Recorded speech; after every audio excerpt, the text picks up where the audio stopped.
الحمد لله نحمده ونستعينه ونستغفره ونؤمن به ونتوكل عليه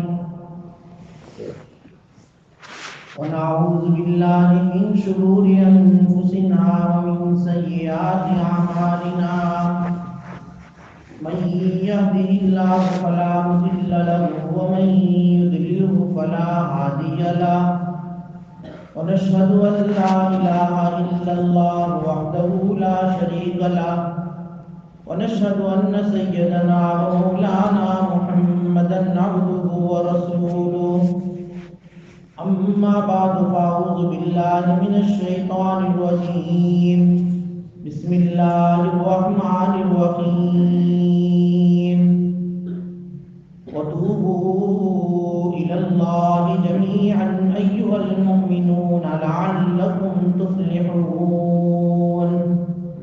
وقال الله تعالى في مقام آخر يا أيها الذين آمنوا توبوا إلى الله توبة نصوحا. صدق الله مولانا العظيم وصدق رسوله النبي الأمي الكريم ونحن على ذلك من الشاهدين والشاكرين والحمد لله رب العالمين.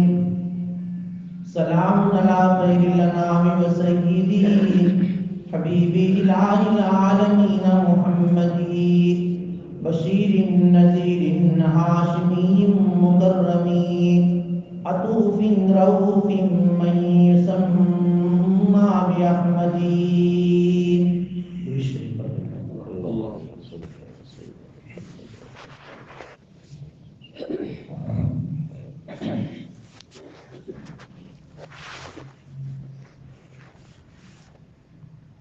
انسانی زندگی ہوا میں رکھے ہوئے چراغ کے مانند ہے. جس طرح ہوا میں رکھا ہوا چراغ ایک پل کا محتاج ہوتا ہے، اس طرح زندگی، انسانی جو زندگی ہے وہ بھی ایک پل کی محتاج ہے. یہ دنیا جو ہے یہ فنا کے داغ سے داغدار ہے. اسی لیے سرکار دو عالم صلی اللہ علیہ وسلم کے پاس جبرائیل آئے تھے اور آ کر حضرت جبرائیل علیہ السلام نے نبی کریم صلی اللہ علیہ وسلم سے یہ کہا تھا عش ما شئت فإنک میت. کہ اللہ کے نبی جتنی چاہے زندگی آپ گزارے بالآخر موت ہے، ایک دن مرنا ہے، ایک دن دنیا چھوڑ دی ہے. وَأَحْبِبْ مَنْ شِئْتَ فَإِنَّكَ مُفَارِقُ. اور آپ جس سے چاہے محبت کریں، دل لگائیں، لیکن ایک نہ ایک دن اس سے جدا ہونا ہے. نبی کریم صلی اللہ علیہ وسلم اسی لیے ارشاد فرمایا کرتے تھے کہ کن فی الدنیا کأنک غریب او عابر سبیل. دنیا میں ایسے رہو جیسے مسافر رہتا ہے، جیسے راستہ چلنے والا اپنی جگہ پر جب تھکان ہوتی ہے یا کوئی اور ویٹنگ روم اس کو رکھنا ہوتا ہے وہ کس طرح رہتا ہے، اس طرح اپنی دنیا میں زندگی گزارو. یہ دنیا جو ہے یہ سیرگاہ نہیں، تماشا گاہ نہیں، قیام گاہ نہیں، آرام گاہ نہیں، بلکہ یہ دنیا امتحان گاہ ہے. افسوس کہ ہم نے اس کو چراغاہ بنا لیا. جیسے جانور جو ہے چلتے پھرتے ہیں، ہم بھی جو ہے دنیا میں چلتے پھرتے کھاتے زندگی گزار رہے ہیں. دنیا میں میرے اور آپ کے آنے کا ایک مقصد ہے اور وہ مقصد ہے اللہ تعالیٰ کو راضی کرنا. وہ مقصد ہے اللہ تبارک و تعالیٰ کے احکام پر عمل کرنا. وہ مقصد ہے جناب رسول اللہ صلی اللہ علیہ وسلم کے فرامین پر عمل کرنا. لیکن ہم نے دنیا کو اپنا ہی جو ہے ایک آرام گاہ، قیام گاہ بنا لیا ہے. حالانکہ دنیا دار المحن، دنیا تو امتحان گاہ ہے، امتحان کی جگہ ہے. لقد خلقنا الانسان فی کبد. اللہ تعالیٰ نے انسان کو جو ہے مشقت میں پیدا کیا ہے، مشقت میں، کہ وہ مشقت کرے، مجاہدے کرے، تھکے، کس چیز میں؟ عبادت میں، اللہ کے حکم کو پورا کرنے میں، اور اس کے علاوہ جو دنیاوی زندگی اور ضرورت کی جو چیزیں ہیں اس کو حاصل کرنے میں آدمی کوشش کرے، اور نہ زیادہ تر اس کا رجحان، اس کا جو ہے منزل مقصود یہ تو آخرت ہے۔ یہ دنیا جو ہے یہ ہمارا وطن اصلی نہیں ہے، وطن اصلی ہمارا جنت ہے، دنیا تو وطن اقامت ہے۔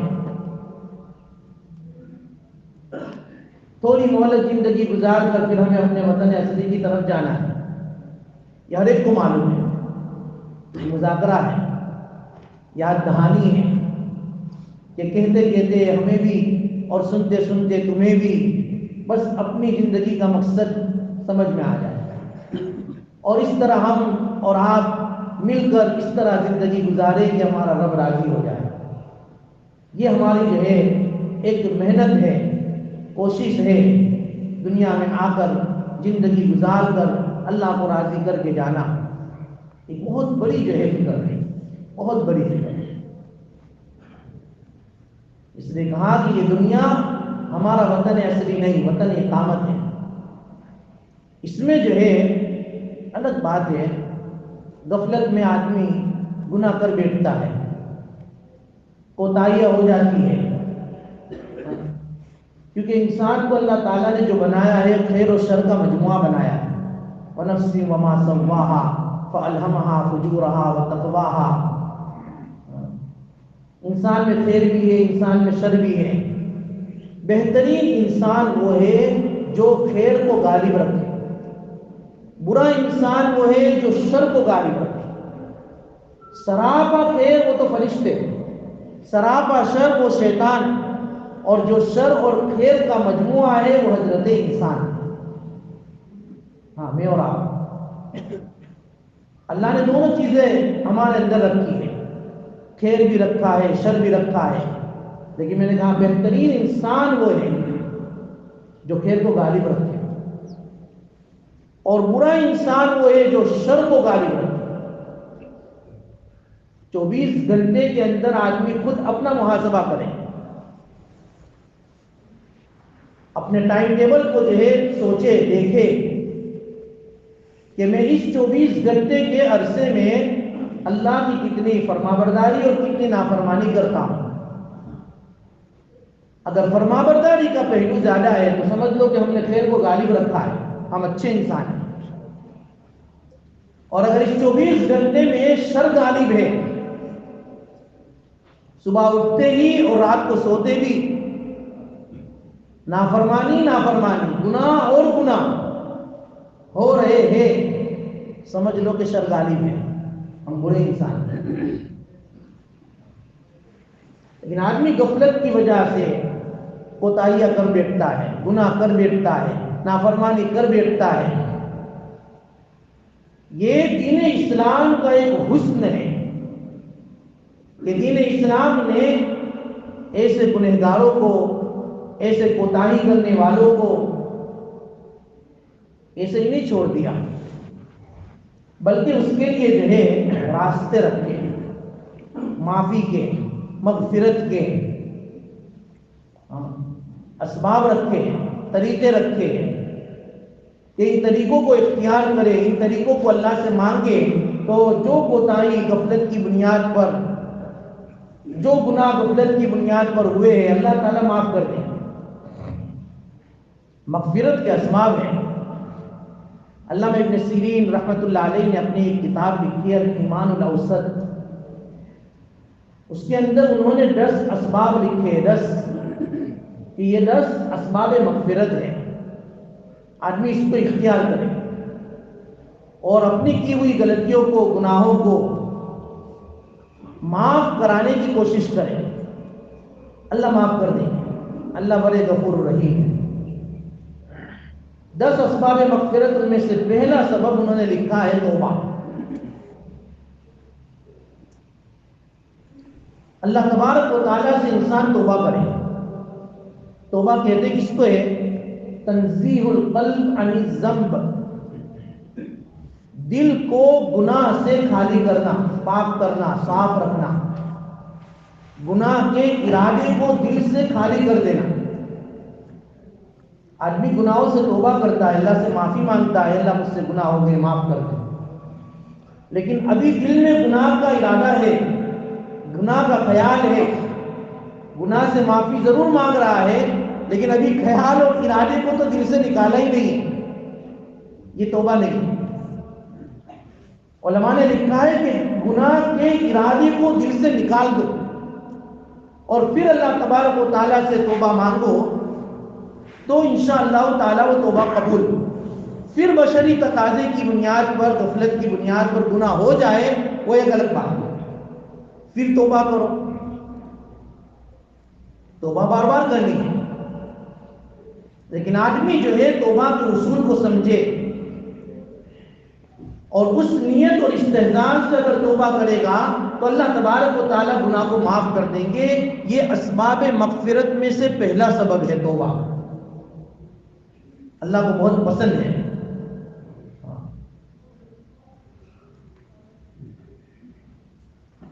کہ آدمی کو اپنے گناہ پر ندامت ہو، آئندہ گناہ نہ کرنے کا عزم مصمم ہو، اور جس وقت توبہ کر رہا ہے فی الحال اس گناہ سے بالکل الگ ہو جائے۔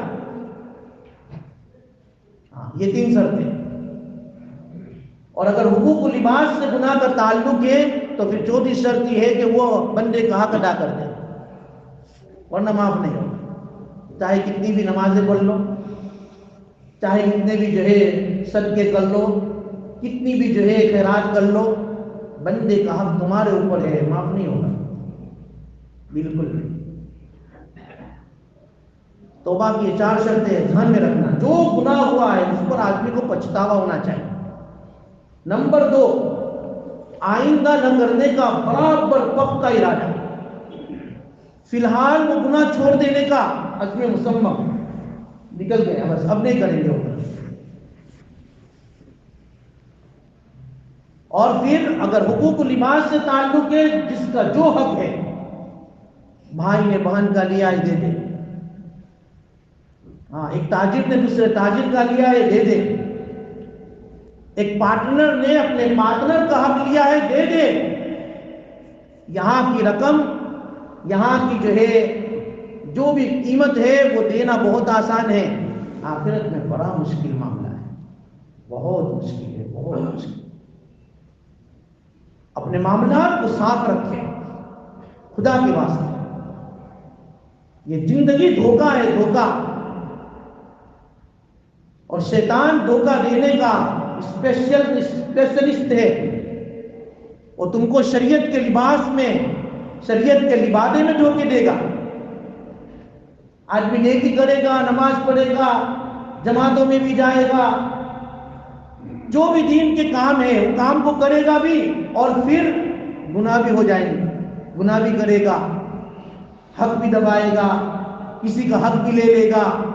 تو اس کو معلوم ہے کہ یہ ایسا پوائنٹ ہے کہ اس کی ساری عبادت ختم، کیونکہ حق والے جب حق لینے آئیں گے تو کیا کریں گے؟ وہاں تو روپے پیسے ہوں گے نہیں کہ دینا پڑے، وہاں تو نیکیاں دینی پڑے گی۔ تو شیطان مطمئن ہے ایسے بندے سے جو حقوق العباد میں کوتاہی اور گڑبڑی کرتا ہے، ایسے بندے سے شیطان بہت مطمئن۔ کرنے دو تہجد بھی پڑھنے دو، اول صف میں بیٹھنے دو، نماز جو ہے تکبیر اولیٰ کے ساتھ پڑھنے دو، لیکن اس میں گڑبڑی کر ڈالو، پارٹنرشپ کیے ٹوپی پہنا دو، کسی کا مال لیا ہے مت دو، کوئی حرج نہیں۔ یہ ساری عبادت اس کو دے دینی ہے ایک جھٹکے میں۔ بلکہ عبادت اگر دیں گے اور پھر جو ہے پھر بھی حقوق ادا نہیں ہو سکیں گے تو کیا کریں گے؟ اس کے گناہوں کا پوتلا اس کے سر پر ڈالیں گے، لو لے جاؤ، کھایا پیا کچھ نہیں، گلا سورا بارانہ۔ یہ جو ہے کہاوت آئے گی وہاں کہ دنیا میں گئے دھکا، کچھ بھی نہیں کیا، بلکہ اوپر سے گناہ کا پوتلا لے کر آئے۔ یہ سوچے، یہ حدیث ہمیں سب کو معلوم، یہ استحضار کروا رہا۔ گناہ سے اپنے آپ کو جو ہے بچاؤ۔ یہ حالات اسی لیے آتے ہیں، اللہ تبارک و تعالیٰ چوکنا کرتے ہیں کہ ابھی بھی سنبھل جائے، ابھی بھی رجوع ہو جائے، ابھی بھی اللہ کی طرف آ جائے، مسجدوں کے دروازے کھلے ہیں، توبہ کر لے، پھر اللہ معاف کر دیتے ہیں۔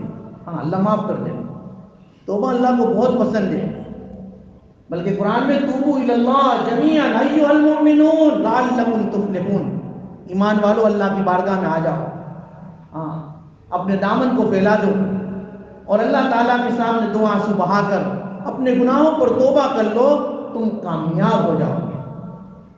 فلاح عربی میں کس کو کہتے ہیں؟ فلاح کے معنی ہے ایسی کامیابی جس کے بعد ناکامی نہیں، ایسی خوشی جس کے بعد غمی نہیں، ایسا اللہ کا قرب جس کے بعد دوری کا سوال ہی پیدا نہیں، اس کو کہتے ہیں فلاح۔ لیکن توبہ توبہ، میں نے کہا نا تنزیہ القلب عن الذنب، دل کو گناہ کے ارادے سے پاک کر دو، اس کو کہتے ہیں توبہ۔ اور پھر آدمی ایسی توبہ کرے گا اللہ تعالیٰ معاف کر دے۔ اور ہر ایک کو معلوم ہے کہ میں کون سے گناہ میں مبتلا ہوں، کسی کو کچھ کہنے کی ضرورت نہیں، وہ انسان اپنے آپ پر اور اپنے ایجاد پر جو ہے حاکم ہے، اپنی زندگی کی کتاب اس کے سامنے ہے، اس نے کیا کیا، کیا کر رہا ہے، کیا کرنے کا پلاننگ ہے، یہ ہر ایک کو معلوم ہے۔ اور اس طرح جو ہے اللہ تعالیٰ سے اپنے آپ کو جو ہے کیونکہ دیکھو دنیا میں زندگی کا کوئی بھروسہ نہیں، اس لیے میں نے پہلے بتایا تھا کہ انسانی زندگی ہوا میں رکھے ہوئے چراغ کی طرح ہے، جس طرح ہوا میں رکھا ہوا چراغ ایک پل کا محتاج ہوتا ہے، اس طرح انسانی زندگی ایک پل کی محتاج ہے۔ جب آ گئی ملک الموت آ گیا، ایک سیکنڈ بھی مہلت نہیں، اذا جاء احدکم الموت، جب موت آتی ہے نا تمہارے پاس، وہ تم کو پھر لا یستأخرون ساعۃ، ایک گھڑی نہ آگے نہ ایک گھڑی پیچھے، سیکنڈ میں آدمی چلا جاتا ہے۔ اپنی زندگی کو بہت پاک رکھو، بہت پاک رکھو، اللہ مہلت دیتے ہیں، مواقع دیتے ہیں۔ اپنی زندگی کو اگر ابھی بھی ہم نے جو ہے اپنی زندگی میں انقلاب نہیں لایا تو اب کب آئے؟ داڑھی سفید ہو گئی، پیر لڑکھڑا گئے، اب جو ہے ابھی بھی معاملات میں صفائی نہیں ہے، ابھی بھی جو ہے تجارت میں گڑبڑی ہے، ابھی بھی تجارت کو فروغ کرنے کے لیے بینکوں سے جو ہے لون لے لی جا رہی ہے، ابھی بھی سودی کاروبار ہے، اور اسی سودی کاروبار کے اندر آدمی چل رہا ہے، بس یہ سوچ کر نہیں ابھی بھی اب نہیں۔ اور اچھے اچھے لوگ، دیندار سمجھا جانے والے لوگ اس خرابی میں مبتلا کہ سن کر آدمی حیران رہ جاتا ہے، یہ کیا بہت بڑا گناہ ہے۔ یاد رکھو، میں پہلے بھی بتا چکا ہوں کہ سود، انٹرسٹ، اس کی جو وعید قرآن حدیث میں آئی ہے، اللہ اکبر۔ دیکھو شراب پینا حرام ہے، ہر ایک شراب پینے کو حرام سمجھتا ہے کہ نہیں؟ بلکہ کوئی جو ہے ہمارا افریقن بھائی شراب پیتا ہے تو اس کو ہم کیسے دیکھتے ہیں؟ چلو پوتلی چاہیے، اس کو ہم بہت بری نظر سے دیکھتے ہیں۔ دیکھنا بھی چاہیے کہ بھئی شراب حرام ہے، جوا حرام ہے، چوری حرام ہے، سود بھی حرام ہے۔ ہم شراب پینے کو تو برا سمجھے، چوری کرنے کو برا سمجھے، جوا کھیلنے کو برا سمجھے، سود کو کیوں برا نہ سمجھے؟ بلکہ علماء بیٹھے ہوئے ہیں، آپ پوچھئے قرآن کریم میں، احادیث میں سود جو حرام ہے نا، اس کی جو وعید آئی ہے وہ وعید شراب پینے والے کے حق میں نہیں ہے۔ قرآن کریم میں اللہ تبارک و تعالیٰ اعلان جنگ کر رہے، فَأْذَنُوا بِحَرْبٍ مِّنَ اللَّهِ وَرَسُولِهِ، اللہ سے اعلان جنگ کروا، اللہ تعالیٰ اعلان جنگ کر رہے، ان کو چیلنج کر رہے کہ سود کو چھوڑ دو، اگر نہیں چھوڑتے تو میرے سے لڑنے کے لیے تیار ہو جاؤ۔ اب اللہ کے مقابلے میں کوئی جیت سکتا ہے؟ بتاؤ، تیار ہو جاؤ۔ شراب پینے والے کے بارے میں یہ وعید نہیں ہے، سود کے بارے میں وہی ہے، حرام دونوں ہے، لیکن حرمت کے جو وعید بیان کی ہے اس میں کتنی سختی بیان کی ہے، اس میں بہت ساری مصلحتیں ہیں اس لیے اپنے آپ کو جو ہے بہت محتاط رکھو۔ اس میں اگر مبتلا ہو چکے ہیں توبہ کرو، توبہ کا وقت ہے۔ یہ اسباب مغفرت میں سے پہلا سبب ہے کہ توبہ کرنے سے اللہ تعالیٰ گناہ کو معاف کر دے۔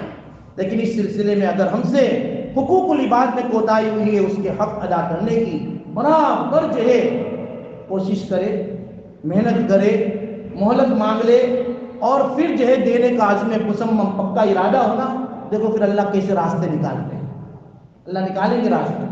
جب آدمی دینے کا ارادہ کر لیتا ہے کہ نہیں مجھے کسی کا اپنے اوپر حق نہیں رکھنا، بھائی میرے اوپر جو بھی قرضہ ہے میں ادا کرنے کے لیے تیار ہوں، تو پھر اللہ تعالیٰ راستے نکالتے ہیں۔ اس سلسلے میں بہت گڑبڑیاں ہیں، پوری دنیا کا ہی ماحول ہے، اور جو جتنا بڑا تاجر اتنا بڑا مقروض، اور قرضوں کی ادائیگی کی فکر بھی نہیں، بھائی کس کے لیے ہے کہ آپ رہ جائیں گے؟ بال کے اوپر اور دماغ کے اوپر اس کا اثر تک نہیں۔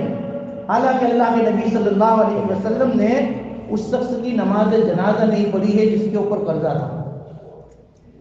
ہم اپنی زندگی کا محاسبہ کریں کہ کیا کر رہے ہیں ہم اپنی زندگی کو بنانے کے لیے تو اپنے وطن کو چھوڑ کر یہاں آئے، اپنے محلے کو چھوڑ کر یہاں آئے۔ ہم دنیا تو نہیں بنا سکے، ہم آخرت بگاڑ رہے ہیں۔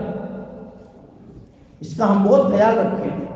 اسباب مغفرت میں ایک سبب توبہ ہے، توبہ کرو، اللہ تعالیٰ کے سامنے رجوع ہو جاؤ، دیکھو پھر اللہ تبارک و تعالیٰ تمہارے لیے راستے نکالیں گے، اور اللہ تبارک و تعالیٰ سب مسائل آسان کرتے ہیں، سب آسان کرتے ہیں۔ اور گناہوں سے توبہ جب کرو گے تو اللہ کے مقرب بن جاؤ گے، فلاح اور کامیاب بن جاؤ گے، پھر حالات سے تم جو ہے الگ ہو جاؤ گے، اور پھر اللہ تبارک و تعالیٰ تمہاری دستگیری کریں گے، تمہاری مدد فرمائیں گے، اور ہر وقت تمہاری اللہ تبارک و تعالیٰ جو ہے حفاظت فرمائیں گے۔ اسے توبہ کرو، ہر ایک کو توبہ کرنی ہے، صرف یہ نہیں کہ جو گنہگار ہے، ہر ایک کو توبہ کرنی ہے۔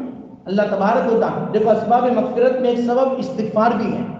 استغفار اور توبہ یہ جب ملت جلے الفاظ ہیں، صرف فرق یہ ہے توبہ کہتے ہیں گزشتہ جو گناہ ہو چکے ہیں اس کے اوپر جو ہے آدمی بچتا ہے، یعنی آئندہ نہ کرنے کا عزم مصمم ہو، آئندہ نہ کرنے کا عزم مصمم۔ اور استغفار کہتے ہیں اب جو گناہ ہو چکے ہیں، جو گناہ ہو چکے ہیں اس پر جو ہے معافی، اور توبہ آئندہ نہ کرنے کا ارادہ کہ اب نہیں کریں گے، اور استغفار کے ذریعے جو گناہ ہو چکے ہیں اللہ سے معافی مانگیں، استغفر اللہ ربی من کل ذنب واتوب الیہ۔ تو پھر اللہ تبارک و تعالیٰ جو ہے ہمارے راستے کھولیں گے۔ حسن بصری رحمۃ اللہ علیہ کے پاس ایک شخص آئے، آ کر کہا حضرت گنہگار ہوں، بہت گنہگار ہوں، دعا کر دیجئے اور کچھ عمل بتا دیجئے۔ حضرت نے کہا استغفار کرو۔ دوسرے شخص آئے، آ کر کہا حضرت بارش کئی دنوں سے نہیں ہو رہی ہے، دعا بھی کرو اور عمل بتاؤ تاکہ بارش ہو۔ حضرت نے کہا استغفار کرو۔ تیسرے شخص آئے، کہا حضرت اولاد تو ہے لیکن نرینہ اولاد نہیں، بیٹا چاہیے، بیٹا، دعا کرو، ہماری جو ہے مائی کی امید سے بیٹا مل جائے۔ حضرت نے کہا استغفار کرو۔ چوتھا آیا، حضرت دعا کرو، باغ تو ہے لیکن اچھا پھل آ جائے، آج کی زبان میں گئے دکان تو ہے لیکن اچھی گراہکی ہو جائے، اچھا بزنس چل جائے، تو آپ دعا کرو اور جو ہے عمل بھی بتاؤ۔ حضرت نے کہا استغفار کرو، استغفار کرو۔ ایک آدمی آیا اور آ کر کہا حضرت مال تو تھا لیکن جو ہے گڑبڑی ہو گئی، کچھ دھندے میں اس طرح ہوا، مقروض ہو چکا، کیا کرو؟ تم استغفار کرو۔ جو بھی آ رہا ہے سب کو استغفار۔ ایک مرید صاحب بیٹھے ہوئے تھے، انہوں نے کہا حضرت آپ کو بھی عجیب و غریب نسخہ مل گیا ہے، جو آ رہا ہے اپنی جو حاجت پیش کر رہا ہے ہر ایک پر آپ استغفار کرو، استغفار کرو، ہر ایک کو استغفار کی جو ہے آپ ترغیب دیتے ہو، کیا بات ہے؟ کہا یہ تو بہت تریاق ہے، تریاق، ہر بیماری کا علاج ہے، اور یہ میں اپنی جیب سے نہیں، قرآن میں استغفروا ربکم انہ کان غفارا، اللہ کے اپنے رب کے سامنے اپنے گناہوں کی معافی مانگو، اللہ معاف کر دیں گے۔ اس نے کہا تھا لیکن میں گنہگار ہوں، دعا کرے اور دوا بھی بتائے، تو کہا استغفار کرو گناہ معاف ہو جائیں گے۔ پھر آگے یرسل السماء علیکم مدرارا، وہ آیا نا، نے کہا کہ بارش نہیں ہو رہی ہے، اللہ کہتے ہیں استغفار کرو، استغفار کی برکت سے تم پر موسلا دھار بارش برساؤں گا۔ وہ آیا تھا وَيُمْدِدْكُمْ بِأَمْوَالٍ، کہ مال کے ذریعے مدد کروں گا، غریب ہے مالدار بنا دوں گا، مقروض ہے قرض ادا کروا دوں گا۔ وہ آیا تھا نا کہ بچہ بیٹا چاہیے تو وَيُمْدِدْكُمْ بِأَمْوَالٍ وَبَنِينَ، بیٹے دوں گا، بیٹے کے ذریعے تمہاری تقویت اور تمہاری مدد کروں گا۔ وَيَجْعَلْ لَكُمْ جَنَّاتٍ، تمہارے لیے باغات کر دوں گا، یعنی کہ دکانیں ہیں تو دکانیں چلا دوں گا۔ وَأَنْهَارًا، ایک شخص بھی آیا تھا، کہا کہ حضرت بورنگ کروا رہا ہوں، دعا کرو کہ میٹھا پانی نکل جائے اور دوا بھی بتاؤ، لیکن میٹھا پانی نکلنے کے لیے استغفار کرو۔ کیوں؟ تو وَيَجْعَلْ لَكُمْ جَنَّاتٍ وَيَجْعَلْ لَكُمْ أَنْهَارًا، تمہارے لیے نہریں چلا دوں گا، میٹھے پانی کی نہریں چلا دوں گا۔ تو بہرحال استغفار بہت زبردست چیز ہے۔ طوبى لمن وجد فی صحیفته استغفارا کثیرا، حدیث میں ہے کہ قیامت کے دن اس شخص کو مبارکباد دی جائے گی کہ مبارک ہو، خوشخبری ہو۔ بھائی کس کو؟ کہ لمن، اس شخص کو، وجد فی صحیفته، کہ جس کے صحیفے میں، جس کے اعمال نامے میں بہت زیادہ استغفار ہو۔ اس لیے جو ہے روزانہ استغفار کریں گے 300 مرتبہ کرو انشاءاللہ، کثرت سے استغفار کرنے والوں میں اللہ تعالیٰ تمہارا شمار کر دیں گے۔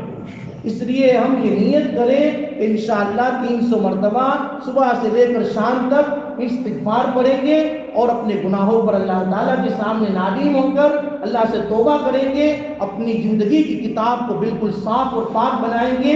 تو اسباب مغفرت میں یہ صرف 2 سبب میں نے بیان کیے، ایک توبہ ہے، ایک استغفار ہے، اور دوسرے 8 عمل انشاءاللہ تعالیٰ آئندہ جمعہ کو بیان کریں گے۔ اللہ تعالیٰ ہمیں کہنے سننے سے زیادہ عمل کرنے کی توفیق عطا فرمائے۔